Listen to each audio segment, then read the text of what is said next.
It's the Kyle Hyman Show on Redeemer Radio. This is Kyle Hyman, and it's been a while, but I'd like to welcome back to the show Shaun McAfee to talk about his new book, I'm Catholic, Now What? Thanks for being here, Shaun. Thank you for having me. What caused you to convert to Catholicism? Oh, such a long-winded question here that I could give you, but I will say this. It would be the truths of this wonderful faith we had. I met a guy, and to make a long story short, he was a much better apologist than I was. I tried to prove everything he said wrong, but I ended up proving the Catholic Church right with everything I found from the church fathers to his biblical interpretation, the historicity of that, to, even what was happening in the Reformation. Most of the stuff I had, some knowledge on before, but I just ended up reading my way into Catholicism. And it really was exactly what he told me at first. He said it was the fullness of the faith that would attract me. And truly, that's what's kept me here, too. So when you go through RCIA, you become Catholic. There wasn't, at the time, a book called I'm Catholic, Now What? By Shaun McAfee. So what was your experience for that first year of being a Catholic? Oh, everything was so hard. Everything was just a failure. I couldn't get off the ground.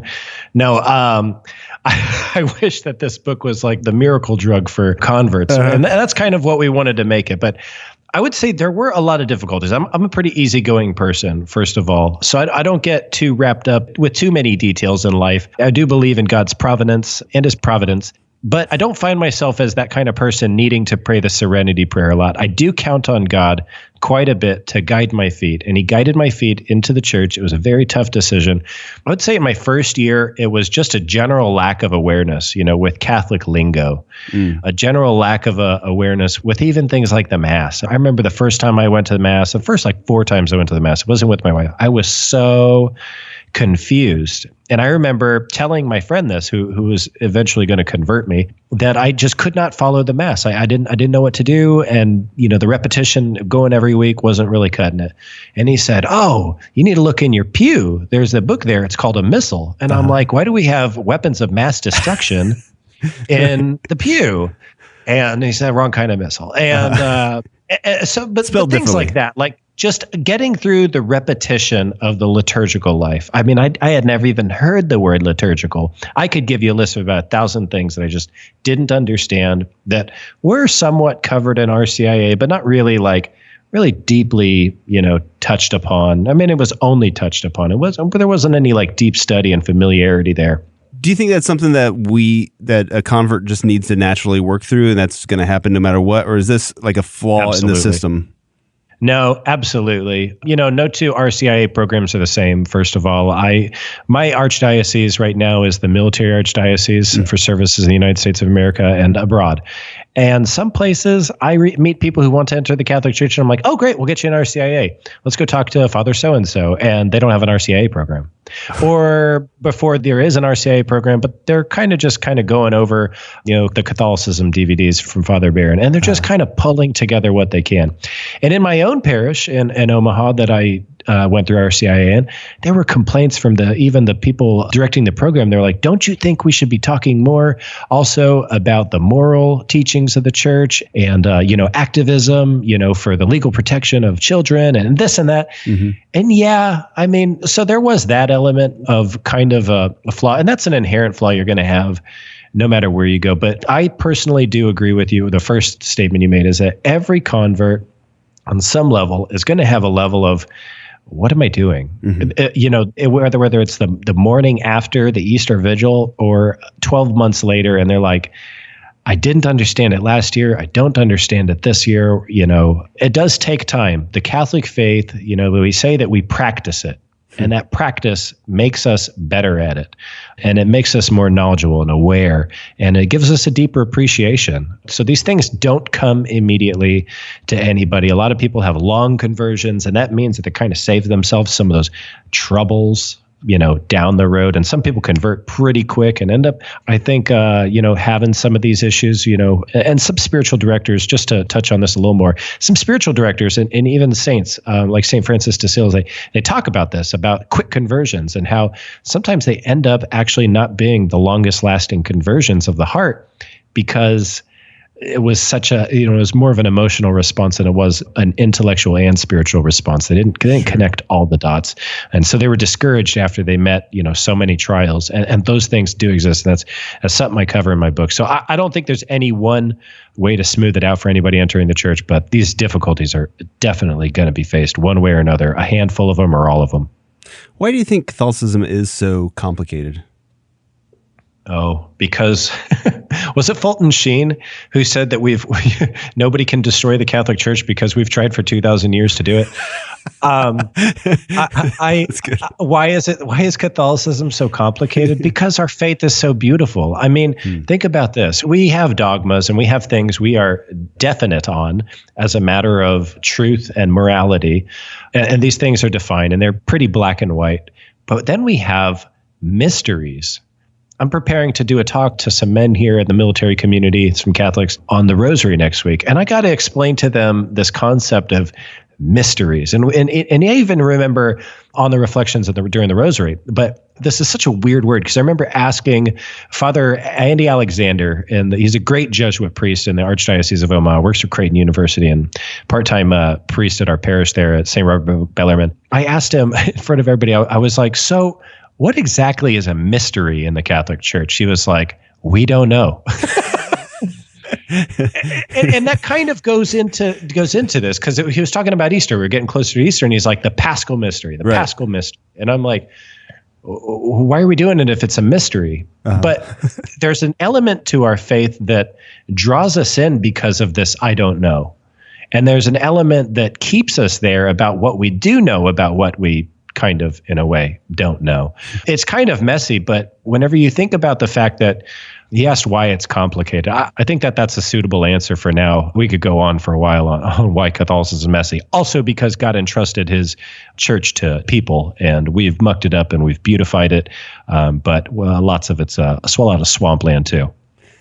Well, and just kind of going into some of the complicatedness, you've got 100 things here in the book, and at first, kind of reading through it, I was thinking it's kind of a bucket list of like, here's some things to do now that you're Catholic, and like you can just like start checking these off the list. But also you get into apologetics in here, so it's kind of like a mishmash of to-do list, apologetics, and maybe just kind of explaining a few different things that either people might have missed during RCIA or glossed over it, and now they're kind of dealing with this and need to have some more clarification.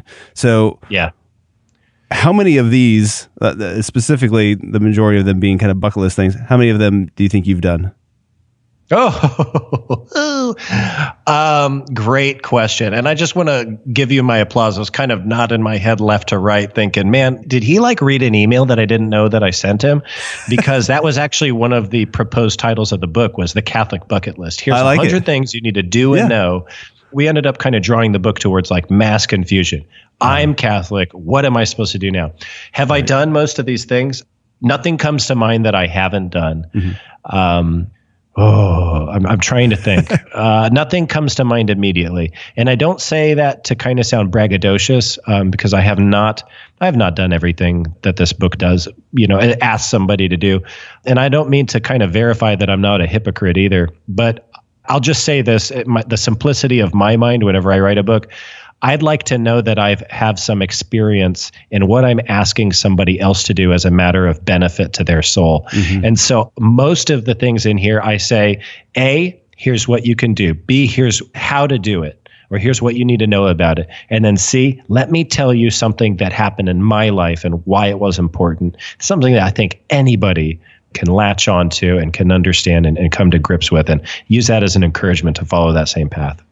Well, and a lot of them would fall in a spectrum that we might do some of these things, but we could do it better, or we could do it more often, or we could do it more regularly. So could you just maybe highlight a handful of some of these different topics that you address in the book? Yeah, sure. Like, let's just go to one huge one. I have the book here in front of me, but let's go to the one that's on my mind right now, and that's confession. Mm-hmm. I mean, so the precepts of the church, we covered that in the very front of the book. One of the precepts of the church is to attend confession and receive absolution once a year. And I'm saying in the book, that's not enough. That is not sustainable. That's Right. like saying brush your teeth once a year. Yeah. And we all know that that's a bad idea. Right. You need to brush your teeth 3 times a day. Yeah. So in this book, many people are like, well, what's the frequency that I should do it every time I commit a mortal sin? Well, maybe even more often than that, because I even want to get away from the venial sins. So what's a spiritual director say? What do the saints say? They say once a week, for the most apt souls, especially those in seminary. This is a standard practice in most seminaries, is to go to confession once a week. And a lot of them continue it afterwards. So in the book, I say, hey, look, here's the spectrum of those 2 choices. And I make the comparison, between the precept and really what's the most you can do. And I say, find the comfortable spot where you know that you're growing, that you're leading yourself away from sin. And where you can also, get the benefit of having a regular confessor. And we go over all those kinds of details. What else? Here's one, like attend the Latin Mass. We hear about, especially in the church today, there's a small divide. I'll recognize it.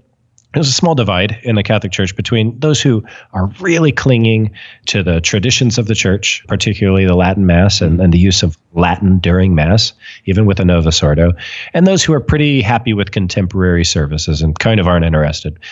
But those who are, going to the contemporary services, just the regular Novus Ordo, they might not even ever think that Latin Mass is, first of all, available. They might think, hey, there's certain requirements for doing it, or I'll never know enough to really be able to participate. And so that's one of the items that I cover in the book is, hey, look, don't be afraid to go in as a visitor, just like at your very first Mass. And don't be afraid to go in and ask somebody what you're doing. Or why do some women wear the veil on their head? Or why are we not saying the Our Father together? Or things like that. Why are we not saying amen and everybody receives on the tongue? Don't be afraid to go and do something that you've heard of that you should feel encouraged to go learn more about and participate in more often. These are beautiful things that our faith offers that some people really aren't, I don't know. Probably, I think most people are kind of afraid, they think like, oh, that's just the traditional circle that does that. No, it's for everybody. Sure. And for those listening, we have a Sacred Heart Parish in Fort Wayne and St. Stanislaus in South Bend that offer the Latin Mass if people want to check it out. Now, Shaun, this book, it seems like it's perfect to hand somebody at the Easter Vigil. They've just come into the church, and this is like the perfect gift. Like, congratulations, you're Catholic. Take this book. Would it still be appropriate for cradle Catholics, for somebody that converted 5-10 years ago as well? Yeah, absolutely. Because, the title is kind of giving away the audience there. It's not titled RCIA just finished. Now what? It's I'm Catholic Now What? So this is for all Catholics. And I think there comes a point in everybody's life where they're thinking, what am I doing? What's the benefit here? I don't see the vision anymore. It's not there. They go through those dark nights or whatever you want to call it.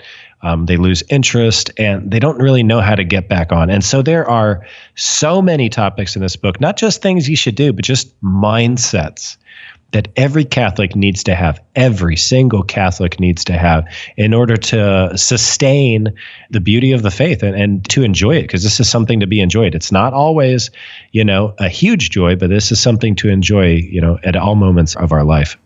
Well, and the nice thing about there being 100 different topics in here is that it keeps the chapters very short. So you cram, you had to be very efficient and cram a lot of information in just a few pages.